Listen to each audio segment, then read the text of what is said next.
Hello, everybody.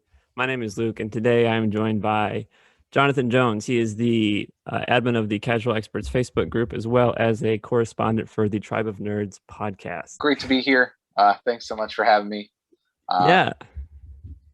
I'm excited to talk about cats. Heck yeah. So like for as long as I've known you, you've always been interested in like bad movies. So like, how does this stack up with some of the other ones you've seen? um, I like bad movies that like play into the bad. Sure. And so like something like, Anaconda or Sharknado, because those are just meant to be these really over the top cheesy sci-fi films. Right. But I don't really think Cats was trying to be bad. Overall, I just didn't know what was happening. Yeah. So it's based on the play by Andrew Lloyd Webber. But the thing about it is, I think that I can kind of understand why someone would be interested in that. It's sort of this absurd, like not realistic in any way, like escapism kind of thing. But this very much like they took that and they tried to make it like realistic, I guess is a way to put it. I'm not really sure. It's just really weird. Like you said, you're a music person. One thing that I heard on YouTube was that when they were doing this, there wasn't like a conductor. So the people who were singing would just change the tempo randomly, and the orchestra had to like come in and post and like just kind of figure it out as they went along. It's really weird. That sounds horrendous, actually. I have some theater experience, and to operate without a conductor, I mean, it's normal for the chorus to change the tempo and for them to lead the tempo. Yeah. But the conductor will follow that tempo and then cue the orchestra to do that. So to have the orchestra all work together to do that on top of the choir, it came off really well. I did not hear anything that sounded like they were having issues with the music. Right. Is there anything that you thought was like good about this? Like, we'll start from there and we'll kind of. Yeah, we can talk about the good. Okay, so some of the singing was fantastic. Sure. In particular, oh gosh, I don't even know the names because there were so many characters. Let me pull up IMDb. Right. In particular, I really liked the character of Munkastrap, played by Robbie Fairchild. Okay. I liked him throughout the movie. I thought he was great kind of as a narrative director of the action going on. And that's the only place I felt like I got any story, like any actual plot development. Sure. I thought the dancing was really cool. Yeah. As far as a musical theater production goes, the artistry of it was there, and I like that aspect. But I don't think this translated well to film. No, you're right. And I'll leave it at that for the good. Yeah, like you mentioned, the music was good. There was some choreography that was good. I guess that there was, as far as the acting goes, there was no point where the actors were selling it. Like there was no point like, oh, this person's not giving their everything into it, like they were all at 100%. Whether that was good or bad, I don't know. That they all understood. And I very much got a feeling of this is this separate world that has its own rules and its own logic, and everything seems to be following that. I just don't know what that is. Yeah, for sure. So basically, the story of it is, to my understanding, the original play didn't really have a story in the traditional sense, and that was something they kind of made up for this movie. And so like the character of like Victoria, and I don't even remember the other character you mentioned, but they weren't the focus of the play like they were in the movie. They were just kind of made that way. They were in the play, but they weren't they didn't have roles as big as this. and it just kind of goes from one character singing about themselves to the next and the next. And that's kind of the whole thing for 2 hours. Um, and so in order to be an adaptation of that and to make sense as a movie, they tried to add this story. And so it's basically just Victoria going from cat to cat and listening to them sing about themselves in the third person is essentially what this movie is. Yeah, I mean, I got halfway through the movie and I was thinking to myself, has this really all been character exposition? And almost every single musical number was a new cat introducing himself. The cast was so big. I remember Mr. Mistopheles, right, because like his name was mentioned a whole bunch of times in his song. And I remember Victoria's name, and that's about it. Right. But I mean, there was kind of a plot because they were all competing to get chosen by Judi Dench's character. Oh, I don't even remember. Deuteronomy?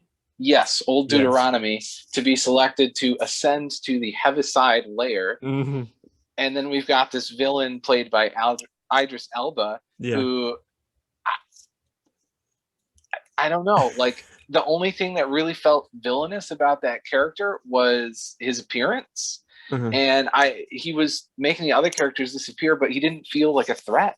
Right. He didn't really feel like he drove the plot much at all. Yeah, that's a good point. Like they sing in his song that he's like this evil cat, but he doesn't actually do anything to make us feel that way. He's just kind of there and everyone's kind of scared of him. One thing that's really weird is that I think this Mr. Mistopheles is the only, no, that's not, is that the name of Idris Elba's character? McCavity is his name. McCavity, yes. Yeah. He's the only, in the case of Idris Elba, I think that he's the only cat that's fur is the same color as his skin. Everyone else is different. And so that when he takes his jacket off, it just looks like he's naked. It's really weird. Yeah, the anthropomorphism that they did was certainly unique. Yeah. I think it worked out better for some of the characters than others. Yeah. It was off-putting. Yes. They weren't quite human and they weren't quite cats. Right. And when they showed us the rats or the mice and the cockroaches, that was even worse.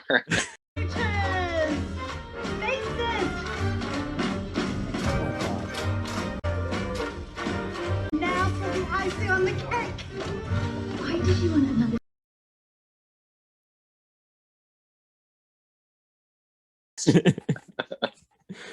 Yeah. The thing you bring up the cockroaches during their tap sequence. If you look closely, they're not in time with the song. Like you can hear the tapping and you can see the cockroaches, but it's not in sync. Ooh.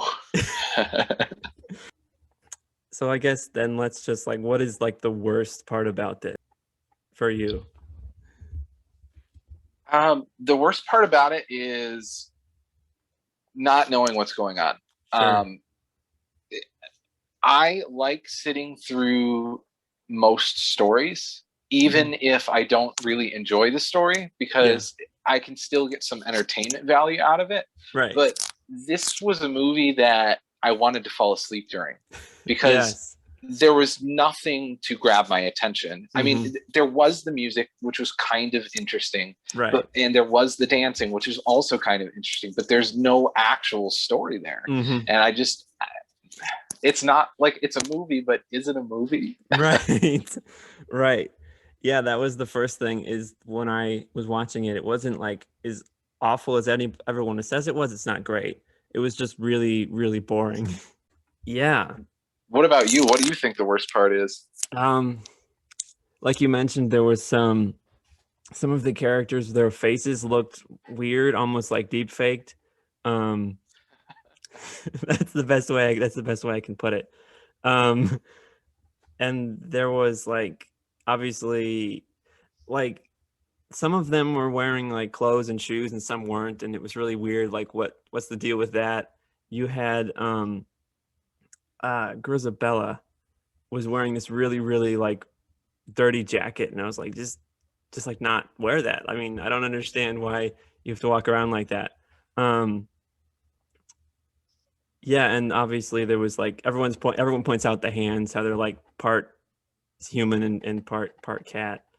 That's probably it for me. The effects and just like not really understanding what's going on, I guess, like you said. I will say there was one other aspect that actually detracted from the movie itself. Okay. And it was the comedy that they tried to infuse into Rebel Wilson's character. Yes. Cat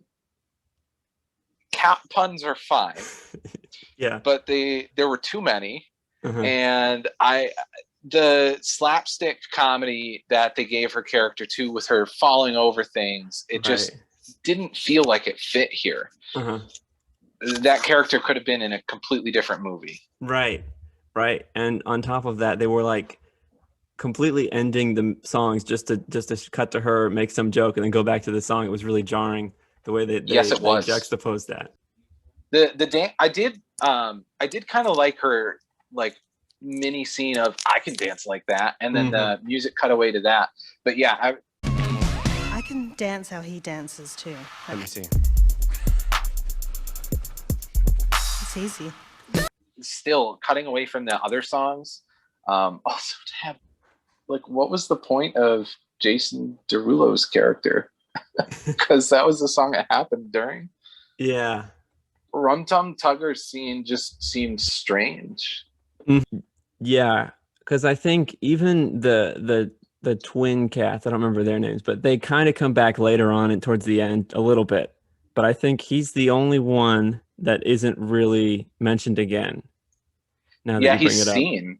Yeah, but I don't know. I didn't really understand how he fit into this. Right. The opening is odd because before we're introduced to any of the cats, there's like humans. Yep. Yeah. And they're never brought up again. So it's just like, why did we even have to get that part? I don't understand. Yeah. On that note, the opening with having Victoria just kind of thrown and abandoned in this alley. Yeah. What threw me off most about that wasn't even like the shift from humans to cats, the size change. I didn't realize until I think the scene with the mice that these weren't people-sized cats. Right. These are cat-sized cats. And I don't think they did a very good job with the scenery to portray that size. Yeah, even like, I'm not sure if they're even cat-sized cats, because there's one part where I don't even remember. It was one of the two cats. He opens a drawer, he puts on a human bra, and it's like twice his size. That's true. If the drawers are pulled out from the bedroom chests and you can't find one of your winter vests, so it's like, I'm not even sure, like, are these like really tiny cats? I don't know. And then Bustafer's character is supposed to be this super big fat cat, but he claims to be 25 pounds. Yeah. I'm a 25-pounder, or I am a bounder, and I'm putting on weight every day. Where's the size? Right. Yeah. Yeah, and then what do you think of the? No, go ahead. Oh, I was gonna say, what do you think of the casting? I don't know. I think that most of these people are normally good actors, and they're not necessarily bad in this movie. Like I said, like there isn't one performance that's like really, really bad. Like I said earlier, they're kind of all giving it what they could. I think I remember hearing somewhere that a lot of these people they just filmed their parts for like a day and then they left, because that's how there's only like aside from Victoria, many of the cats don't have the same amount of screen time as compared to her. So it feels like that. Yeah, I remember hearing somewhere that the actors were only there for a couple of days and they left, and it was just kind of a revolving door of like a bunch of celebrities. As far as like the best actor, I would say it's either Ian McKellen or Judi Dench, just because they have a lot of experience, and I think that they did the best with what they were given. Yeah, I think I could agree with that. Ian McKellen, his performance was I don't even know the words I'm looking for, because Yeah. it was just so hard to connect with. I could Mhm. see kind of the humanizing effects of age that he was trying to put into his Right. elderly cat character, Mhm. and that came through. And I liked the variety of emotion that he was able to portray through that acting cat character. Mhm. But yeah, most of the characters had no depth either. Right. Like, to introduce so many characters and to Mhm. give them their own songs, but then to just have them be all about this one aspect of their lives. Yeah. Like the train yard cat. All he is a train yard cat. I Right. know nothing else about him. Mhm. Why do I care about this character? Yeah, and then like what's Taylor Swift's deal? Like, I don't know. She's just kind of McCavity's like assistant, I guess. I think so. Okay, Taylor Swift's in a movie. I'm thinking she's going to be one of the main characters, right?